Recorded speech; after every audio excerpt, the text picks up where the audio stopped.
नमस्कार मित्रांनो, "तू ही रे माझा मित्र" या मालिकेच्या आजच्या भागामध्ये आता ईश्वरी ही धावत धावत अर्णवसाठी हळदीचं दूध घेऊन आलेली असते. त्याच वेळेला आता अर्णवचा घसा बसल्यामुळे त्याला खूप असं घशाकडे इरिटेट होत असतं.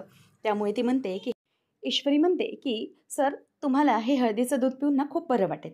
नंतर मग आता ईश्वरीकडे तो बघत राहतो आणि तिला विचारतो की "तू जेव्हा हे हळदीचं दूध घेऊन येत होतीस ना, तेव्हा तुला कोणी बघितलं का?" असं तो तिला आता खाणाखुणांमध्येच विचारत असतो. त्यावेळेला ईश्वरी म्हणते की "हां, म्हणजे घेऊन येताना का? अच्छा, ते होय. अहो, बिलकुल नाही." तेव्हा जरा त्याला बरं वाटतं. नंतर ती पुढे बोलते की "बिलकुल नाही म्हणजे मी कोणाला काही कळूच दिलं नाही. अहो, जेव्हा मी खाली गेले होते ना हे दूध घेण्यासाठी, तेव्हा मला तर ना जरा आज आश्चर्यच वाटलं. सगळेजण आज इतक्या रात्री चक्क गप्पा मारत बसले होते. सगळेजण होते बाहेर आणि मग तेव्हा सगळ्यांनी मला बघितलं हळदीचं दूध घेताना. तेव्हा मग अर्णव म्हणतो की "ते काय म्हणाले तुला?" तेव्हा ईश्वरी म्हणते की "त्यांना असं वाटलं की मी हे सगळं हळदीचं दूध वगैरे तुम्हाला आणते ना, ते तुमची इम्युनिटी वगैरे वाढवण्यासाठी असं सगळेजण काहीतरी बोलत होते. पण मी कुणाला काहीच कळू दिलं नाही हां, की तुमचा घसा बसलाय वगैरे." तेव्हा अर्णव डोक्याला हात मारतो. त्याच्या लक्षात येतं की सगळ्यांचा काय गैरसमज झाला असेल. ईश्वरी म्हणते की "सर, अहो तुम्ही कशाला असा वैताग करताय? म्हणजे तुमच्या जर घशाला त्रास होतो हे कोणाला मी कळूच दिलं नाही आहे ना, मग नका ना टेन्शन घेऊ." तेव्हा अर्णव वैतागतो आणि म्हणतो की "मिस इंदोर, तुला कळत नाही आहे का?" तेव्हा ती म्हणते की "काय झालं सर?" अर्णव म्हणतो, "मिस इंदोर, अगं तू हे हळदीचं दूध घेऊन येत होतीस ना, तेव्हा सगळ्यांना काय वाटलं असेल माहिती आहे का? की तू हे इम्युनिटी म्हणजे ही फुलं, ही रात्र असं तो सगळीकडे खुणावून दाखवत असतो." तेव्हा ती म्हणते की "बाराखेड म्हणजे सगळ्यांना वाटलं की आपली पहिली रात्र आहे." तेव्हा आता ईश्वरी डोक्याला हात मारते. तिच्याही लक्षात येतं की सगळ्यांना काय वाटलं असेल. अर्णवने स्पष्ट केल्यामुळे तिलाही आता सगळा गोंधळ उडालेला समजलेला असतो. ईश्वरी म्हणते की "म्हणजे सगळ्यांना आता गैरसमज झाला असणार की आपली पहिली रात्र आहे." अरे बापरे! असं म्हणून तीही आता नुसती वैताग करत असते. तेव्हा आता अर्णव तिच्याकडे बघतच राहतो. ईश्वरी म्हणते की "बापरे! कसं असतं ना, एक सत्य लपवायला गेलो की किती खोटं बोलावं लागतं आणि त्या खोट्यामधूनच किती गैरसमज निर्माण होत जातात. खरंच सगळ्यांचा किती मोठा गैरसमज झाला आज." तेव्हा ईश्वरी म्हणते की "आता काय करायचं?" पण अर्णव सर, "ठीक आहे, जाऊ दे, आता काय करणार? तुमचं जे सत्य आहे ते कोणालाही सांगायचं नव्हतं ना, मग आता हे सत्य तर मला लपवावंच लागलं." परंतु सर, एका थँक किती उलझन निर्माण झाली हो.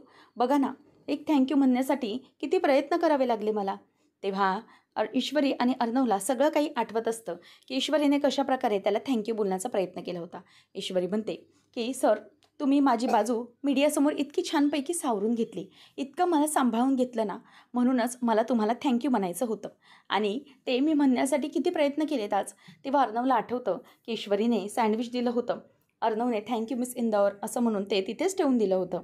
नंतर ईश्वरी त्याने खाल्लं नाही म्हणून ऑफिसमध्ये गेली आणि अर्णव म्हणतो की "आज चक्क तू टिफिन घेऊन आलीस?"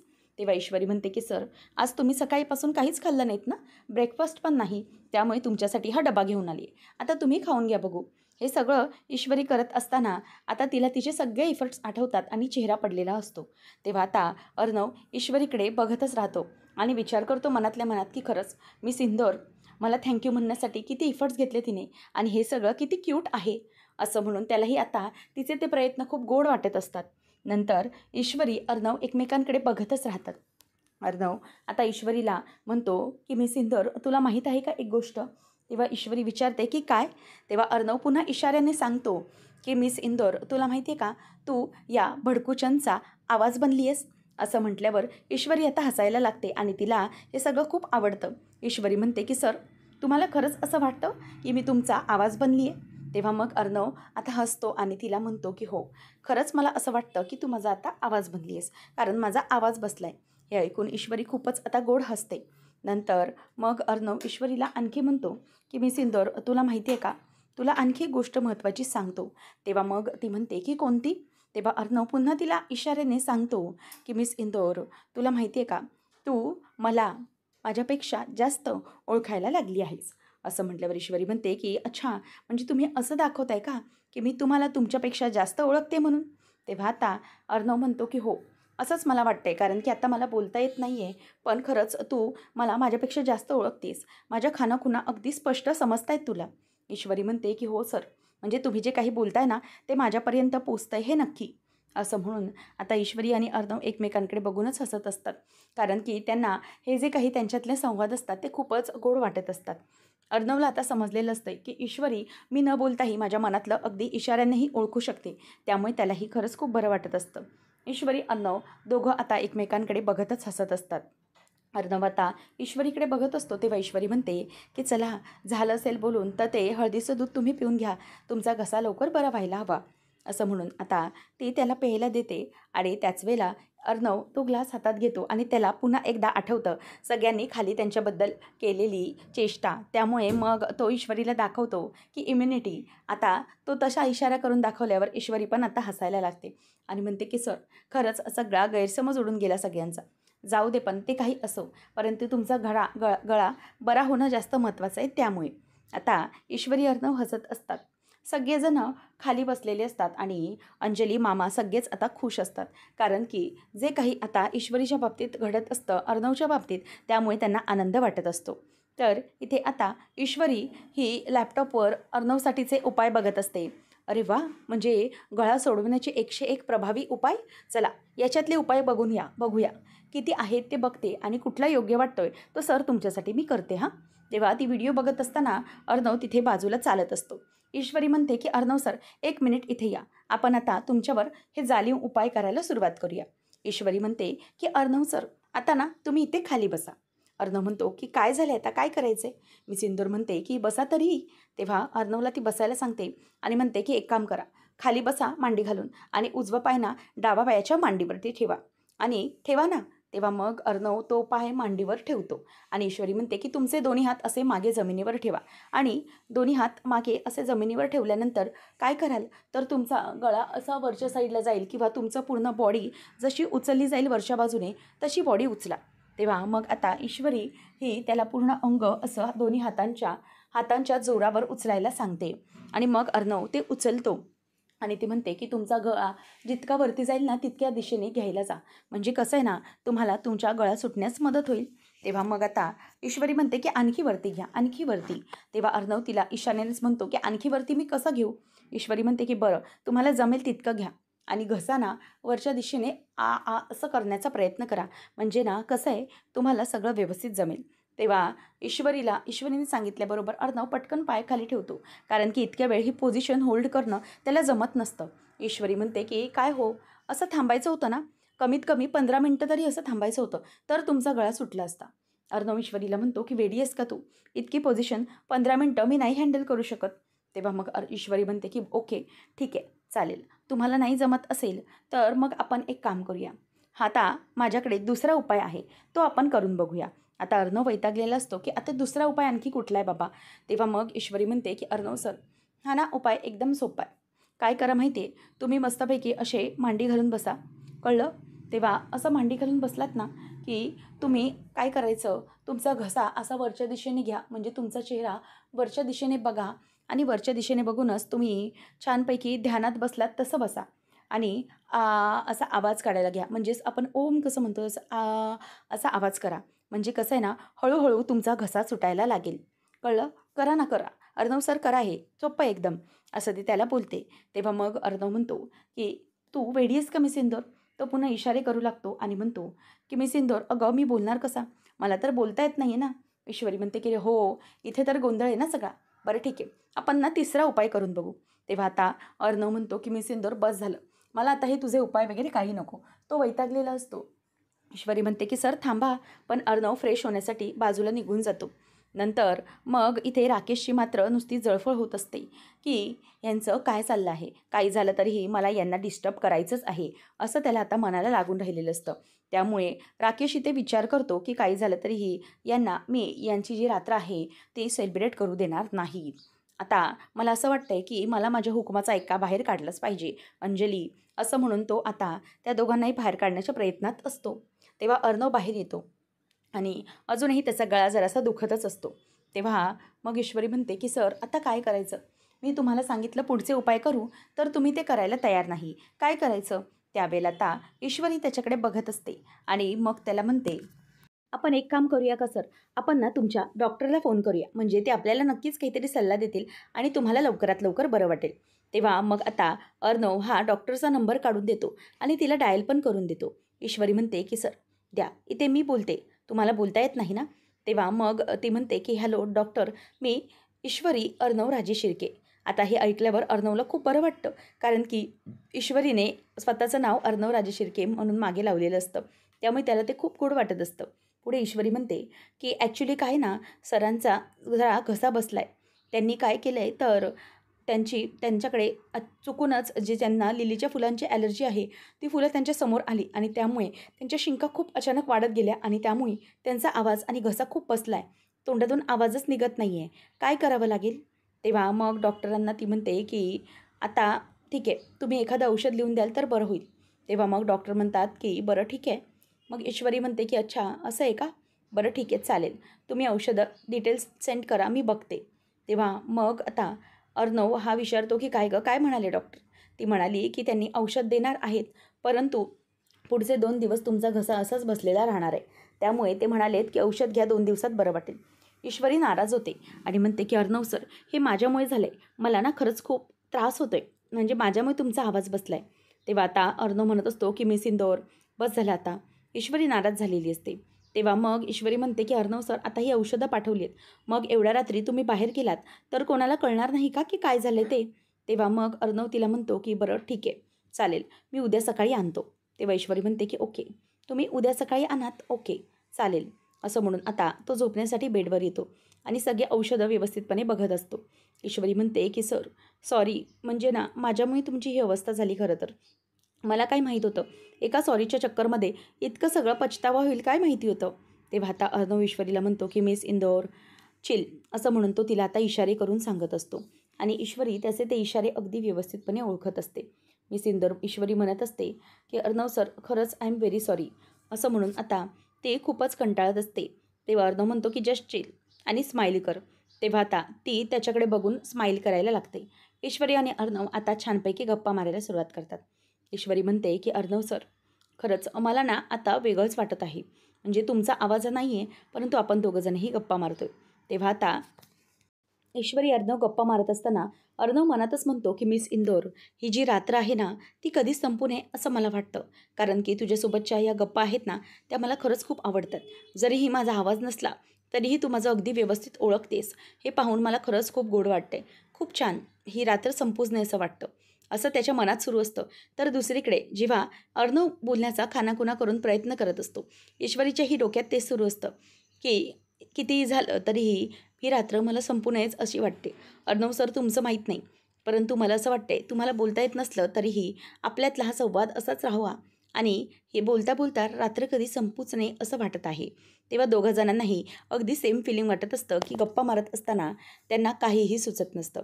दोघं एकमेकांकडे अगदी आनंदाने बघत असतात, कारण की ह्या गप्पा हे दोघंजणही खूप एन्जॉय करत असतात.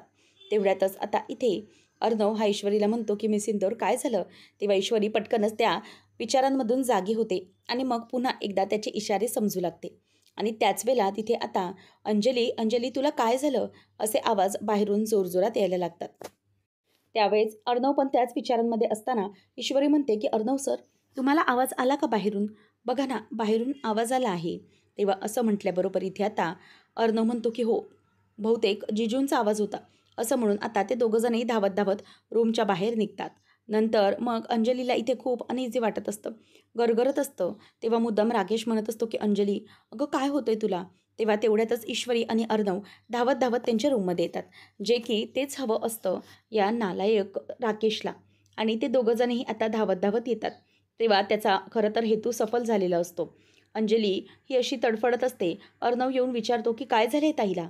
तेव्हा ईश्वरीला तो खानाखुणा करून म्हणजेच ओळखायला सांगत असतो. तेव्हा मग तो म्हणतो, म्हणजेच राकेश म्हणतो की काही समजत नाही आहे, काय झालं ते? अचानक अंजलीला त्रास व्हायला लागला आणि असं गरगरायला लागलं. तेवढ्यात मामा आणि वल्लरी पण यायला लागतात. सगळेजण जमा होतात. तेव्हा मग अचानक तिला झालं तरी काय, अंजलीला काय झालं जावई बापू? असं आता विचारायला सगळेजण लागतात. तेव्हा मग तो म्हणतो की मलाही माहीत नाही आहे नक्की काय झालं ते, तिला हा अचानक त्रास असा व्हायला लागला, म्हणजे गरगरायला लागलं. मी बरोबरच होतो तिच्या, जरा झोपायला निघाली होती तेवढ्यातच हा सगळा त्रास सुरू झाला. तेव्हा मग आता अधूनमधून डॉक्टरांकडून हा त्रास होऊ शकतो असं डॉक्टरने सांगितलेलं, असं ईश्वरी अर्णवच्या खानाखुणा ऐकून सांगते. मग अर्णव जी गोळी असते ती गोळी द्यायला जातो आणि ईश्वरीला सांगतो की ही गोळी दे. तेव्हा आता राकेश म्हणतो, म्हणजे डॉक्टरांना विचारल्याशिवाय ही गोळी कशी द्यायची ना आपण. तेव्हा मात्र इथे आता अर्णव हा त्याचं काहीच ऐकत नाही. अगदी त्याचं बोलणं इग्नोर करून ईश्वरीला म्हणतो की हीच गोळी डॉक्टरांनी द्यायला सांगितले जेव्हा ताईची अशी अवस्था होईल तेव्हा. ईश्वरी पण तेच सांगते की हो, बरोबर. ताईची जेव्हा अशी अवस्था असेल तेव्हा डॉक्टरांनी स्वतः ही गोळी सांगितलेली आहे घ्यायला. त्यामुळे ही गोळी ताईला घेऊ दे. तेव्हा आता अंजली उठून बसते. ईश्वरी म्हणते की अंजली ताई घ्या, ही गोळी घ्या. तेव्हा आता अंजलीने ती गोळी घ्यायला जाणार तेवढ्यात ईश्वरीच्या हाताला हात लावण्याच्या बहाण्याने राकेश ती गोळी घेतो आणि म्हणतो की अंजली हे घे, ही गोळी घे, म्हणजे तुला ना जरा बरं वाटेल. तेव्हा मग मुद्दामच तो गोळी घेतो. ईश्वरी आता तिला पाणी प्यायला देते आणि म्हणते की ताई हे घ्या, गोळी घ्या आणि ही हे पाणी प्या, म्हणजे तुम्हाला जरा बरं वाटेल आणि आराम करा. तेव्हा मग अर्णव राकेशकडे बघत असतो. त्याला मनात वाटतच असतं की मुद्दाम ह्याने काहीतरी करण्याचा प्रयत्न केला. तेव्हा आता अंजली कशीबशी गोळी घेते. तिच्या बाजूने सगळा घोळका असतो. गोळी घेतल्यानंतर आता ती तिथेच खाली बसते. नंतर आता तिची अवस्था अशी कशी झाली हे कळत नसतं. अर्णव ईश्वरीला सांगत असतो की आकाशला सांग की डॉक्टरांना फोन करायला, म्हणजे डॉक्टर काहीतरी सल्ला देतील. त्यावेळेला आता ईश्वरी सांगते की आकाश सर प्लीज जरा तुम्ही डॉक्टरांना कॉल करा ना, म्हणजे नक्की काय झाले ताईला ते आपल्याला समजेल. तेव्हा आकाश आता बाजूला जाऊन डॉक्टरांना कॉल करायला बघत असतो. तिला काही जरा रेस्टलेसच वाटत असतं. तेव्हा अर्णव आणि ईश्वरी दोघेही तिला म्हणत असतात की तुम्ही आराम करा, म्हणजे तुम्हाला जरा बरं वाटेल.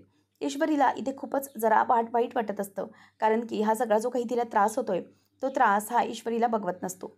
आता आकाशला लगेच परत अर्णव खुणावतो की जा लवकर जाऊन कॉल लाव. तेव्हा आता आकाश हा बाजूला जाऊन कॉल लावतो.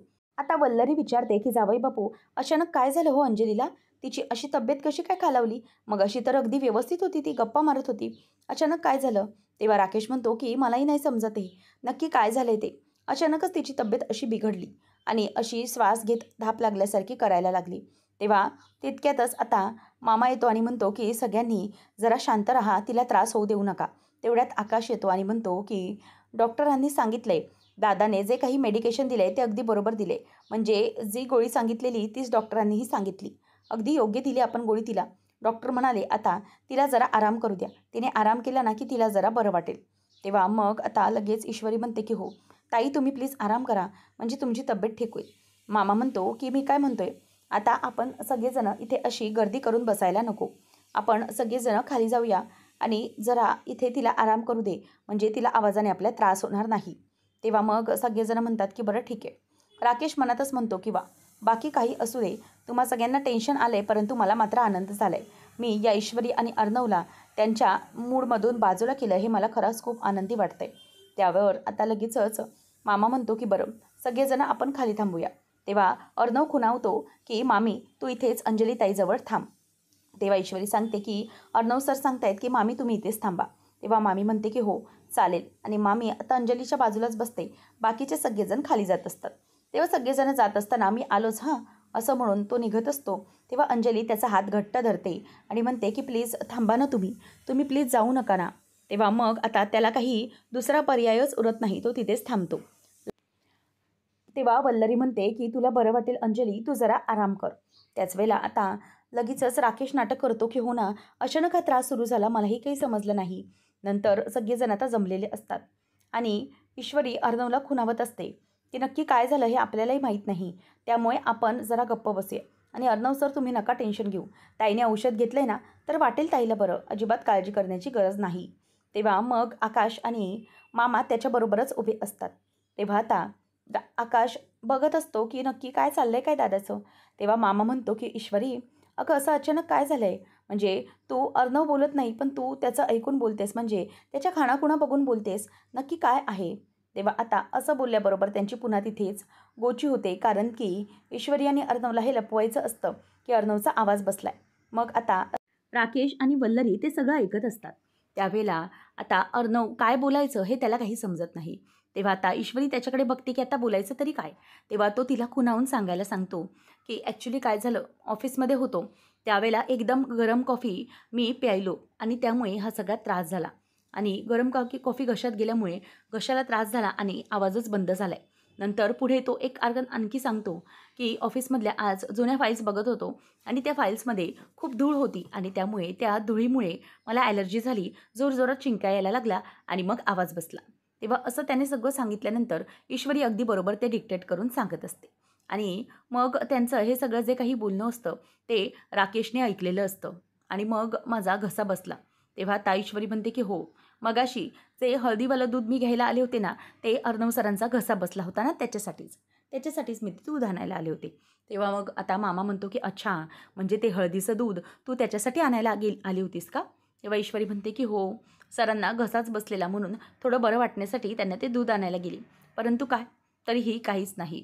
अर्णव सरांचा गळा अजूनही उतरलेलाच नाही आहे, तसाच बसला आहे आणि त्यामुळे मला ते जे काही बोलतायत ते सगळं ट्रान्सलेट करून तुम्हाला सांगावं लागतंय, असं ईश्वरी त्याला बोलून दाखवत असते. तेव्हा आता लगेचच आकाश आणि मामाचा मूड ऑफ होतो, कारण की त्यांना जे काही ईश्वरी अर्णवबद्दल वाटलेलं असतं ते सगळं चुकीचं होतं.